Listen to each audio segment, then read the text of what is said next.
শুভ সকাল বন্ধুরা, বললামই। আর এত রোদ। দেখো আমার এই যে গাছটা তোমরা দেখতে পাচ্ছ কিনা জানি না। এই যে গাছটা, এটা তোমার কুমড়ো ফুল গাছ। মানে কুমড়ো তো খাই, তার সাথে ওই বীজগুলোকে একটা ফাঁকা টব ছিল, সেটার মধ্যে এমনি জাস্ট ফেলে দিয়েছিলাম, ভাবিনি গাছ উঠবে।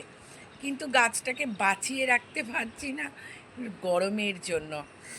প্রত্যেক দিন মানে মাটিগুলো খটখটে হয়ে শুকিয়ে যাচ্ছে। যাক, তার সাথে সাথে একটু গল্প করতে করতে চাও খাই। আজকে দেখি, বুঝতে পারছো আমার পুরো স্নান কমপ্লিট একদম। ওই জন্য মাথাটাও ভেজা, তাই দেখি হয়তো বোঝা যাচ্ছে। যাক, চলো তোমাদেরকে সাথে নিয়ে পরের পর্বগুলো সারি আর সেই গল্পগুলো তুলে ধরি তোমাদের সবার সামনে। খুব ভালো লাগে তোমাদের সাথে গল্পগুলো বা ছোটোখাটো দৈনন্দিন জীবনের মুহূর্তগুলো। সব তো সোশ্যাল মিডিয়ার সামনে তুলে ধরা যায় না, তার মধ্যেও ভালো লাগার কিছু অংশগুলো তোমাদের সাথে শেয়ার করি, ভীষণ ভালো লাগে। আর চলো তাহলে বাকি অংশগুলো দেখা যাক। সকালটা তো শুরু হলো, কিন্তু ব্রেকফাস্ট তো খেতেই হবে। ভীষণ ইচ্ছে করছিল একটু দোকানের কেনা লুচি, পরোটা কিংবা কচুরি খাবো।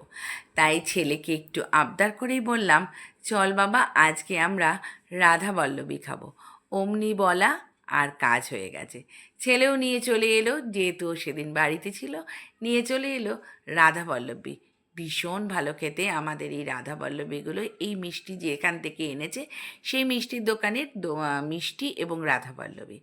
যাক, খাওয়া দাওয়ার পর্বটা শেষ করে রান্নার শেষ পর্বটাও তো টানতে হবে না। তারপরেই চলে গেলাম সোজা আবার রান্নাঘরে। আলুর দমটা বসিয়ে রেখেছিলাম, সেখানে একটু ঘি মিষ্টি দিয়ে আলুর দমটা নামিয়ে নিলাম।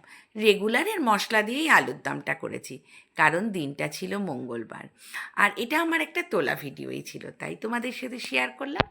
তারপর এটা আমার একটু বেরোতে বিশেষ কারণে দরকার পড়েছিল, তাই রেডি হয়ে চলে যাচ্ছি। এত গরম, সত্যি চুল কোনোভাবে আর যে বেঁধে শান্তি পাবো সেটা আর পাচ্ছি না। তাই জন্য একটা উঁচু করে মাথার ওপরে একটা খোপা বেঁধে রেডি হয়ে চললাম বেশ কিছু সামগ্রী কেনার জন্য। গরমে না কুপোকাত করে দিচ্ছে। তবে কিন্তু সবাই তোমরা ভালো থেকো, অবশ্যই বলবো শরীরের খেয়াল রেখো। এবার দেখো কোথায় গিয়েছিলাম, আশা করি তোমরা ধরতেই পারছো। একদম তাই, আমি কিছু গ্রসারি কেনার জন্যই গিয়েছিলাম। হ্যাঁ, তবে শুধু গ্রসারি নয়, আরও টুকটাক গিফট আইটেমের জন্য গিয়েছিলাম।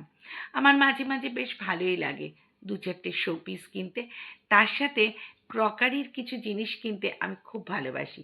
কোথাও যদি মনে হয় একটু নতুন কাপ দেখলাম, তাহলে একটু একটা কাপ কিনি। এই জিনিসগুলো বেশ ভালো লাগে।